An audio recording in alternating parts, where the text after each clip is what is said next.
You need to understand your position in this organization, Marvin. Gordon Fletcher didn't even look up when he said it. His fingers were busy straightening papers on his desk, making sure every edge lined up perfect. We were sitting in Conference Room 2B at Industrial Systems Corporation, the one with the broken air conditioning and that persistent smell of burnt coffee that never quite went away. I'm Marvin Hayes, 47 years old, and I've been keeping this company's factory automation systems running for 22 years. That morning, I thought I was just going to another routine compensation review. Turns out, I was about to learn exactly what 22 years of loyalty was worth to them. Gordon slid a paper across the table. His watch caught the fluorescent light. Expensive, probably cost more than my monthly truck payment. This outlines your updated compensation structure for the upcoming fiscal year, he said in that flat HR voice. They all perfect after years of delivering bad news. I looked down at the document. Senior Automation Systems Engineer, 22-year service record, merit increase 2.9%. Below that in smaller print, like they hoped I wouldn't notice. Compensation aligned with organizational equity standards. I'd seen that phrase before. It was corporate speak, for we've decided what you're worth and arguing won't change our minds. 2.9%, I said quietly. Correct. That falls within the standard range for senior technical staff. I leaned back in that uncomfortable chair. The Army taught me patience, how to stay calm under pressure. 6 years with the Corps of Engineers gave me that discipline. But this wasn't equipment failure or emergency troubleshooting. This was something different, something that felt like getting sucker punched. What about Wesley? Gordon's pen stopped moving for just a second. Then he forced a smile that looked like it hurt. I'm not sure what you're asking. Heasley Brooks, the new Operations Excellence Director. He started 10 months ago. The smile got tighter. I can't discuss another employee's compensation with you, Marvin. You know that. He's making almost double my salary, isn't he? Gordon set his pen down carefully, buying time. Wesley brings different qualifications to the organization. He has an MBA from a prestigious business school. He has strategic vision that aligns with executive objectives. I let those words hang there for a moment. Different qualifications. In the Army, qualifications meant you could operate heavy machinery when lives depended on it. You either knew how to troubleshoot hydraulic systems under fire, or you didn't. You could repair communication equipment during combat, or you couldn't. There wasn't any MBA that taught you how to keep a factory running when critical systems started failing. And I have 22 years of building every automation system this company runs, I said evenly. I've personally prevented at least 30 major production failures that could have shut us down for weeks. I've saved this company millions in avoided downtime and equipment replacement. But Wesley has an MBA, so that's worth twice as much. Different roles command different market rates, Gordon said, his voice getting that careful HR neutrality. Leadership positions are benchmarked differently than technical positions. So technical expertise is worth half of what a business degree is worth, even when that technical expertise is literally keeping the production lines operational.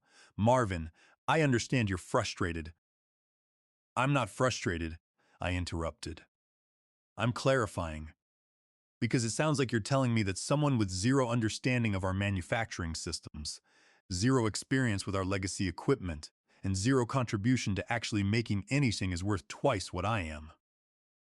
I just want to make sure I'm hearing that correctly. Gordon folded his hands on the table. Professional, controlled, unmoved by logic or fairness. We benchmark compensation against external market data. Leadership roles command premium salaries. Credentials matter. Translation. Know your place. I thought about my kids, Rachel and Steven, both still in school. Rachel was a sophomore at State University.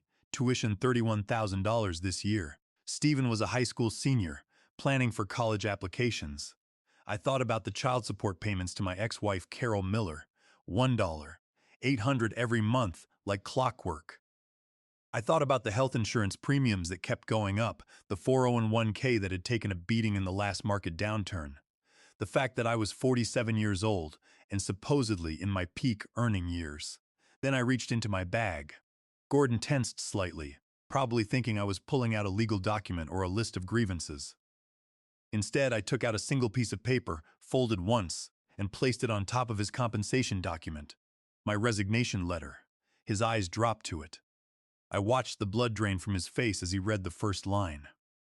Effective immediately, I resigned from my position as Senior Automation Systems Engineer at Industrial Systems Corporation.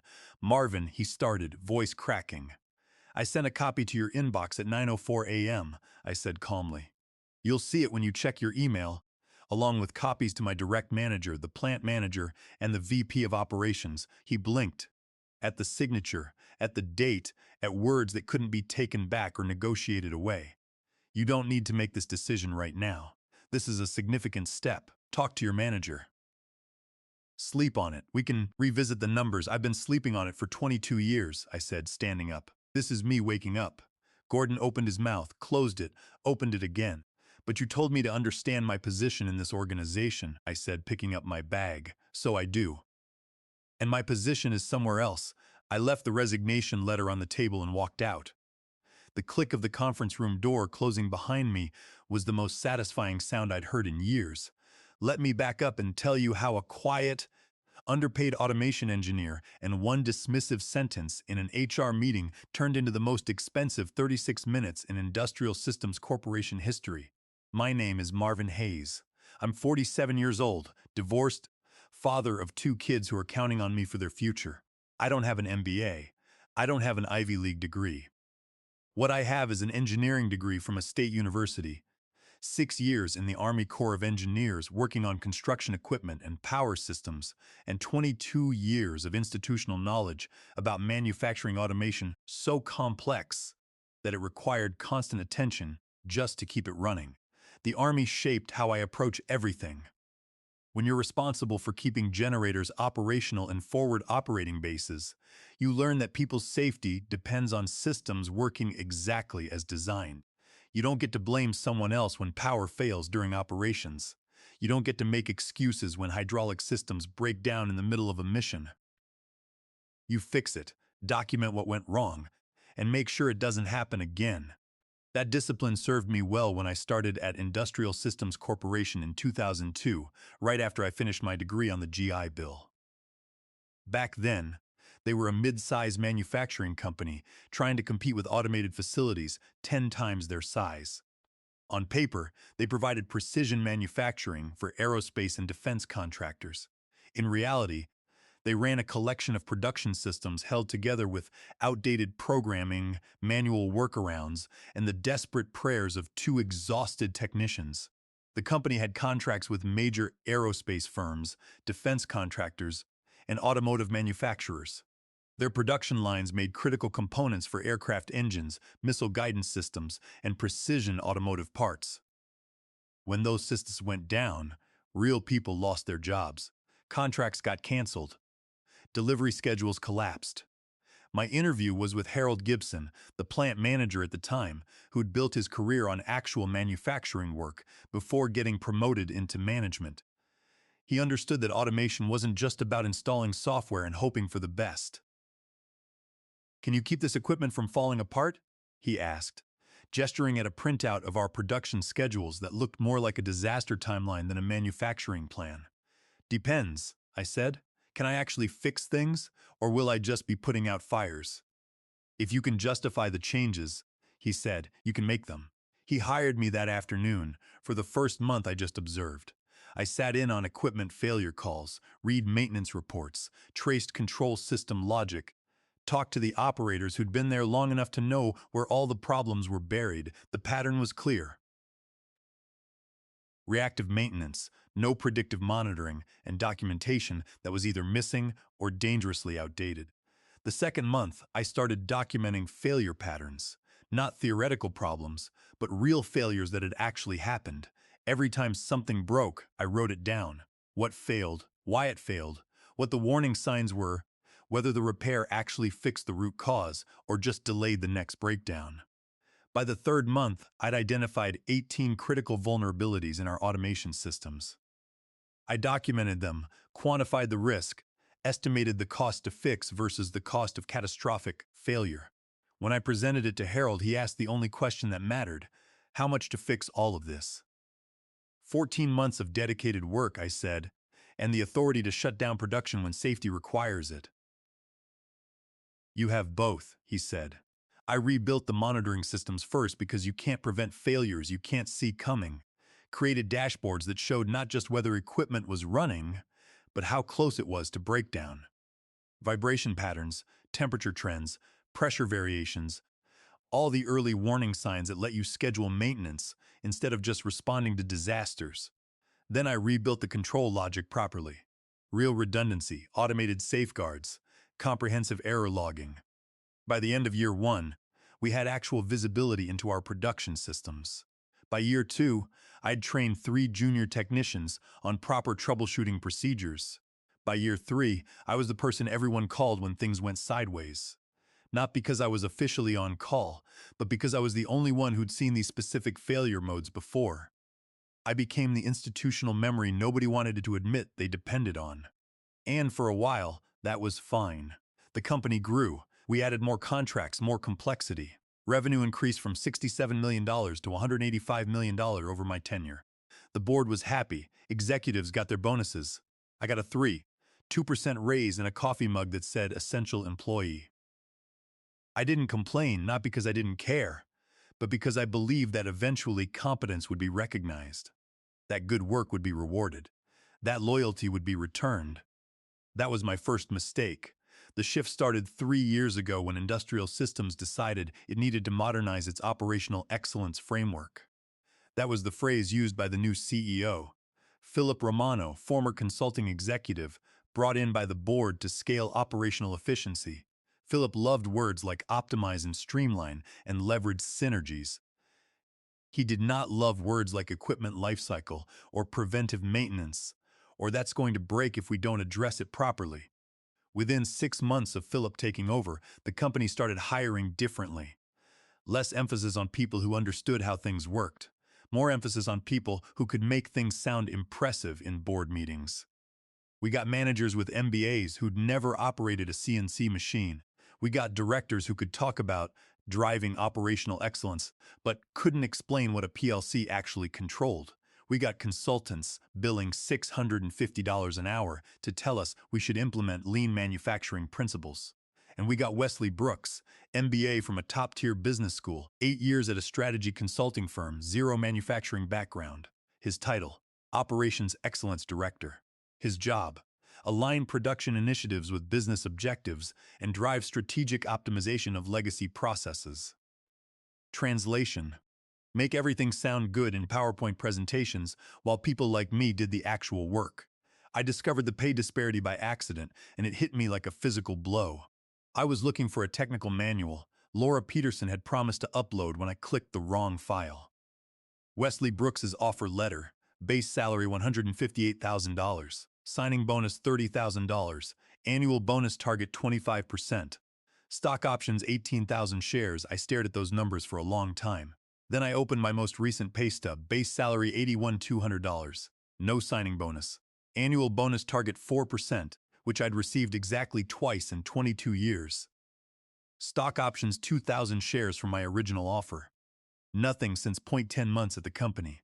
0 manufacturing knowledge. 0 systems saved from catastrophic failure, making 95% more than I was. The math was simple and it was devastating. I closed both files and sat there in my cubicle for a very long time, staring at the production monitoring screens that suddenly seemed meaningless. The factory hummed around me, machines running, operators working, people doing jobs that suddenly felt pointless. That evening, I went home to my empty apartment and did something I hadn't done in 8 years. I updated my resume, really updated it. Not just the annual courtesy refresh for HR files. I documented every major system I'd built, every crisis I'd prevented, every innovation I'd implemented that saved the company money or reduced downtime. The list was longer than I expected. The hydraulic system redesign that prevented the catastrophic press failure in 2018. The control logic overhaul that stopped the contamination incident in 2020. The predictive maintenance program that reduced unplanned downtime by 74% while catching 89% more potential failures before they happened. I sent my resume to 4 recruiters I'd been ignoring for years. Within 48 hours, my phone was ringing. Within 2 weeks, I had 5 serious offers. Within 3 weeks, I had 6 left. One senior manufacturing systems engineer at Advanced Manufacturing Solutions, $134,000 base salary, 18% bonus target, real stock options. All I needed was the right moment to leave Industrial Systems. Gordon gave it to me. By 9:12 a.m., my security badge had been flagged for deactivation. By 9:18 a.m., my system access was being revoked across 23 production environments. By 9:23 a.m., I'd cleared my desk, boxed up my tools and that coffee mug that said essential employee, and walked past 6 colleagues who suddenly became very interested in their computer screens. By 9:31 a.m., the first critical alarm started screaming. Here's what most people don't understand about complex manufacturing automation. It's not like a car where you can pop the hood and see what's broken. It's more like a human nervous system, interconnected processes that depend on each other in ways that aren't always obvious. When something goes wrong, the symptoms can show up anywhere, and finding the root cause requires knowing how all the pieces fit together. I'd been that institutional memory for 22 years. Every weird programming choice, every undocumented modification, every workaround that had become critical infrastructure. It was all in my head, backed up by handwritten notes I kept in a locked drawer, the drawer they didn't know existed. By 9:38 a.m., every technician in the building was in emergency mode. The primary production control system was throwing cascading errors. Not complete failure. That would have been obvious. Instead, it was degrading slowly, missing critical timing sequences while generating false error codes at an exponential rate. Danny Walsh, the junior technician I'd been mentoring, was on duty. Poor kid was 24 years old with 16 months of experience, suddenly responsible for systems he'd only seen from the outside. He checked the standard operating procedures I'd written 4 years ago, but the procedures covered normal failure modes. This wasn't normal. What was happening was a memory overflow in the sequence control processor, triggered by a specific combination of production load and environmental conditions. I'd seen it exactly once before, 11 months earlier, during a particularly hot summer day when the cooling systems were struggling. I documented the solution in my personal notes, along with the monitoring parameters needed to detect it early, the notes that were now sitting in the trunk of my truck. Danny escalated to Laura Peterson, our senior production technician. Laura was smart, dedicated, with 9 years of experience. But she'd never seen this particular failure mode because I'd fixed it quietly the last time, added some monitoring to catch it early, and moved on to the next crisis. Laura did everything right. She opened diagnostic panels, examined error logs, looked for patterns. She could see the symptoms, cycle times increasing, quality parameters drifting, error rates climbing, but she couldn't see the cause. At 10:15 a.m., Wesley Brooks walked into the production control room. In my mind, I could picture him perfectly. Pressed khakis, button-down shirt, that slight smile that said he was about to solve everything with process optimization. "Why are the efficiency numbers red?" he asked. "We're investigating a control system issue," Laura replied. Not looking up from her screens, investigating doesn't help our delivery schedules. "Can't you just restart the line?" I can only imagine the look Laura gave him. In manufacturing, just restart is like a surgeon saying, just cut it out without knowing what they're cutting. You can make things much worse very quickly. "We need to identify the root cause first," Laura said.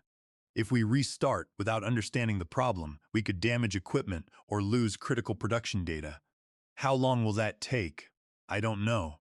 This isn't a standard failure mode." Wesley pulled out his phone.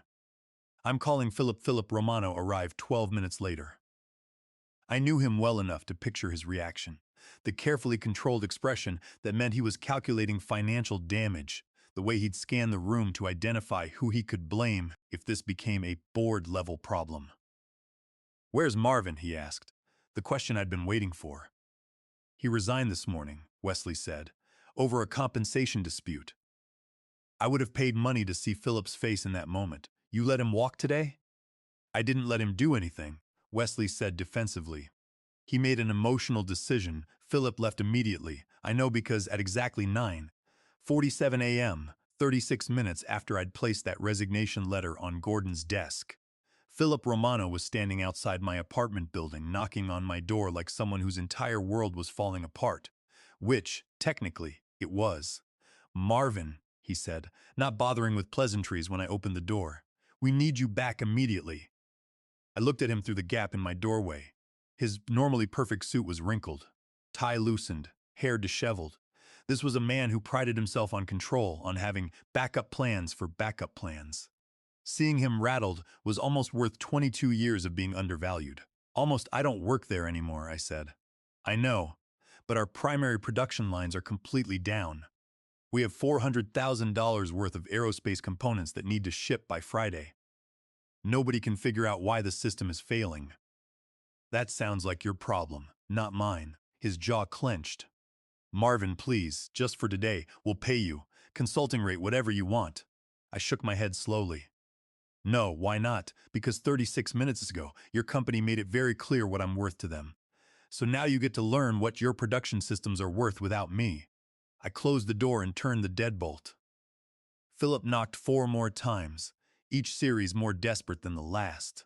Then, I heard his footsteps retreating down the hallway, probably back to his car, back to a crisis that was getting worse by the minute. I made myself a cup of coffee and sat down to fill out onboarding paperwork for Advanced Manufacturing Solutions. The outage lasted 84 hours. I didn't watch it happen in real time, but I heard about it later from Laura Peterson, who was still willing to talk to me after everything settled. By 2 p.m., 3 major delivery schedules were at risk. By 4 p.m., Philip had called in Manufacturing Crisis Solutions, an emergency consulting firm that specialized in production recovery. The lead consultant spent 6 hours examining our systems and finally admitted what everyone already knew. Without the original systems engineer, this could take days or weeks to fully understand and stabilize. The consulting firm worked through the weekend.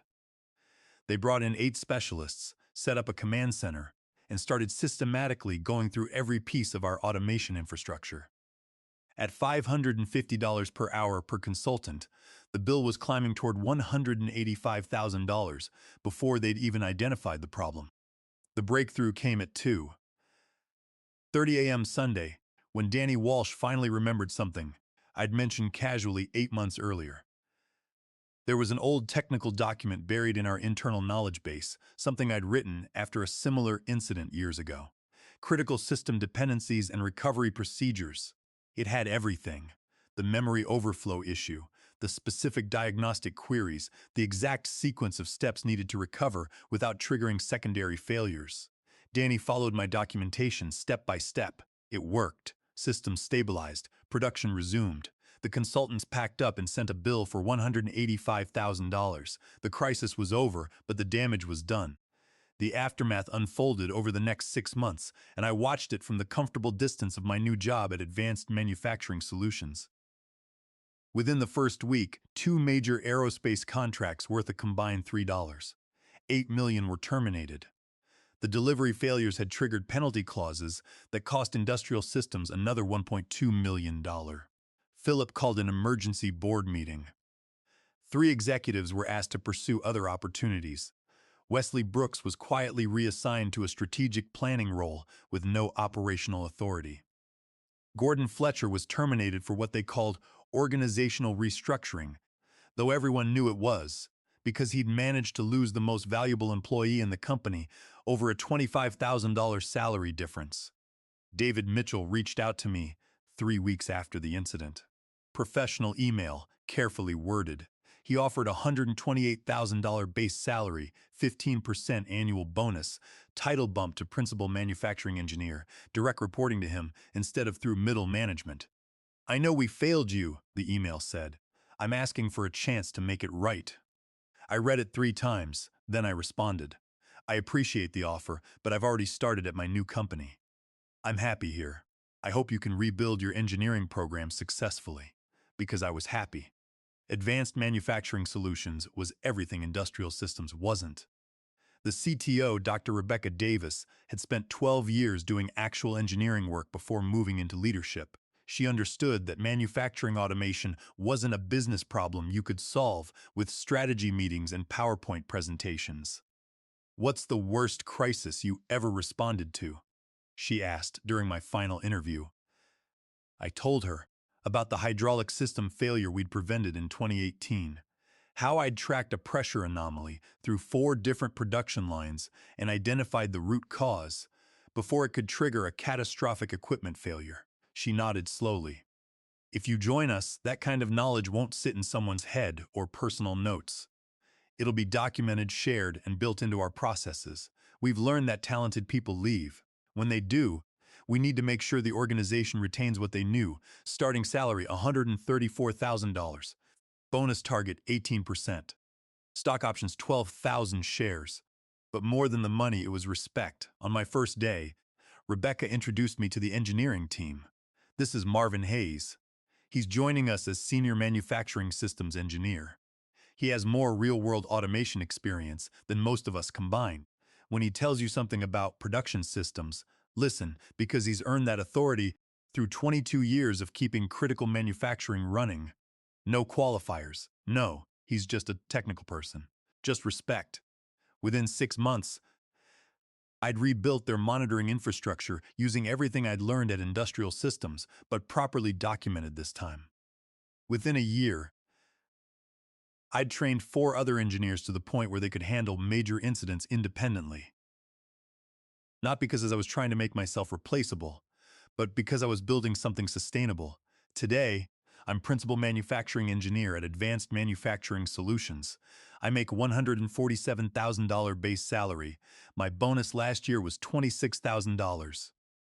When we go public next year, my stock options will set me up for a very comfortable retirement. But more than the money, I have something Industrial Systems never gave me. Respect. When I say something's going to fail, people listen. When I document a procedure, it becomes required reading.